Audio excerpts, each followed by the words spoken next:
Salut à tous, bienvenue dans ce 7e épisode de Matos Vertical. On aurait peut-être dû commencer par celui-là, puisqu'on va vous parler du choix du matos quand on débute. Ça fait quelques messages que je reçois à ce sujet, du coup il était temps de répondre en vidéo. Alors on va y aller étape par étape, en commençant par l'essentiel de l'essentiel, jusqu'à l'essentiel pour aller en falaise. Donc l'essentiel de l'essentiel, ce sont les chaussons. Si vous commencez dans une salle de bloc par exemple, ce qui se fait de plus en plus j'ai l'impression, c'est a priori tout ce dont vous aurez besoin. La plupart proposent d'en louer, mais vu le prix, sincèrement je vous conseille d'acheter les vôtres assez rapidement. Ils seront à vous tout seuls, très certainement de meilleure qualité, plus adaptés, et surtout, vous ne partagerez pas la transpiration avec une centaine d'autres grimpeurs. Mais c'est vous qui voyez. Bref, au moment d'acheter pour la première fois votre paire de chaussons, vous serez très certainement noyé dans la masse de choix. Je peux déjà diviser ce choix par deux pour vous. Du coup, vous avez les chaussons asymétriques et les chaussons droits. Donc les chaussons asymétriques, ça se voit assez bien quand on essaie de faire une ligne et de rejoindre le talon jusqu'à la pointe. Vous allez faire un angle ici. Les chaussons droits sont droits, quasiment pas d'angle entre le talon et la pointe. Donc le choix entre ces deux chaussons, en fait, n'en est pas vraiment un. Il va être dicté tout simplement par votre forme de pied. Donc si vous avez le deuxième orteil qui est plus grand que les autres orteils, ça veut dire que vous avez le pied grec. Grec, ça veut dire qu'il vous faut des chaussons droits. Si vous avez par contre le pied égyptien, c'est-à-dire que c'est le gros orteil qui est le plus long de tous vos orteils, là vous avez le pied égyptien, c'est la bonne forme pour les chaussons asymétriques. Par contre, si vous avez les trois plus gros orteils qui sont à peu près de la même longueur, alors là vous êtes romain. Et les romains, ils sont un peu entre les deux, donc vous pouvez tester les deux. Généralement, vous partirez vers l'asymétrique. Donc un chausson asymétrique top pour commencer, ça pourrait bien être celui-là, le Finale. Ça c'est le modèle féminin de chez la Sportiva en Finale. En droit, ça pourrait aussi être celui-là, donc ça c'est le Gambit de chez 510. Donc qu'est-ce qui fait finalement la différence avec un chausson expert? Ça va déjà être la forme. Ceux-là, ils sont plats. Un expert aura plutôt tendance à être cambré à peu près comme ça. Ça apporte beaucoup d'inconfort, mais ça permet en fait, surtout quand c'est cambré comme ça, de tenir sur ça aide à griffer en fait sur des prises qui sont très petites et mauvaises dans des gros dévers. A priori, ça ne concerne pas donc les débutants. Donc, privilégiez le confort, restez sur du plat. Une autre différence, ça va être au niveau de la souplesse. Ceux-là, généralement, les débutants sont ni trop souples, ni trop fermes. Trop ferme, vous ne sentirez pas les prises, c'est pas très agréable quand on débute. Trop souple, vous les sentirez presque trop bien, mais surtout ça vous demandera de charger très fort sur des orteils qui ne sont pas encore assez puissants pour ça. Ensuite, si vous voulez prendre de la hauteur et donc grimper sur des voies sportives en salle, il vous faudra un baudrier et un assureur. Le reste, des gaines, cordes, c'est généralement déjà fourni. Pour le baudrier, pas grand chose à dire, à part que vous passerez peut-être un peu plus de temps à pendouiller et donc en charge dans le baudrier. Du coup, encore une fois, je privilégierais plutôt le confort, comme par exemple donc avec ce Corax de chez Petzl, qui a de larges et confortables sangles et qui a aussi des portes matérielles qui sont suffisamment rigides pour que ce soit facile de clipper et déclipper les dégaines dessus. Voilà, c'est tout ce dont il faut se préoccuper. Oh, et il n'est pas cher.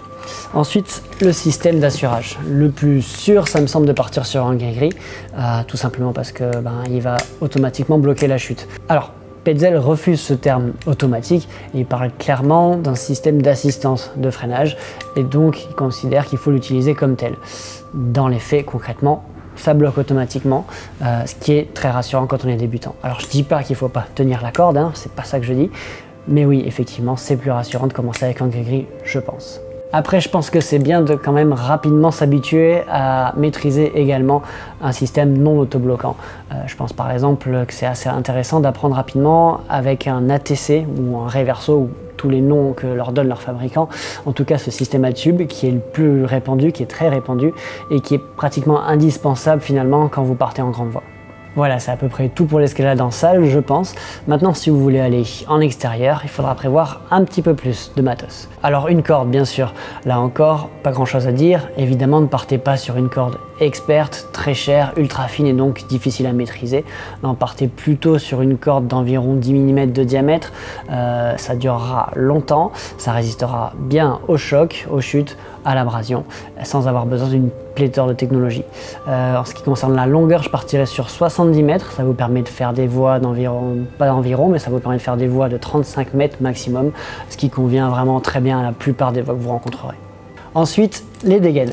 Alors là encore, pas la peine de partir sur un modèle ultra cher, ultra léger, etc. Une dégaine, ça reste une dégaine. Certains vont choisir avec des sangles un peu plus épaisses, voire beaucoup plus épaisses, en disant que ça leur permet de tirer au clou plus facilement. Pourquoi pas.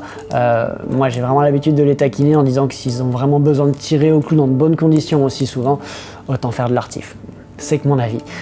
Si, il y en a certains qui vont avoir le doigt inférieur qui sera beaucoup plus recourbé ici, ce qui permet, je pense, de faciliter au moment de clipper la corde. J'ai pas encore essayé ça. Si vous avez essayé, ça m'intéresse, dites-le moi. Mais ouais, je pense que ça peut être quelque chose d'intéressant pour les débutants. Donc c'est pas ceux qui sont comme ça, c'est ceux que vous voyez maintenant à l'écran, donc plus recourbés. Bon voilà, c'est l'essentiel, je pense. Si, il vous faudra une longe et un mousqueton, évidemment, une fois arrivé au relais pour pouvoir faire la manip. Une longe, c'est une longe, il n'y a pas de sangle pour débutants, il n'y a pas de mousqueton pour débutants. À part peut-être si vous êtes du genre étourdi, vous pensez que vous risquez d'oublier de visser le mousqueton une fois que vous êtes longé. Du coup, il y a des mousquetons qui se verrouillent automatiquement, ça pourrait être utile. Encore une fois, je pense que c'est quand même bien de toute façon se focaliser sur cette étape, de vraiment penser à chaque fois à vérifier au moment de vous vacher, au moment d'assurer, vraiment penser à vérifier que le système de verrouillage est effectivement verrouillé dans tous les cas. Voilà pour le sac à magnésie, je vous laisse choisir.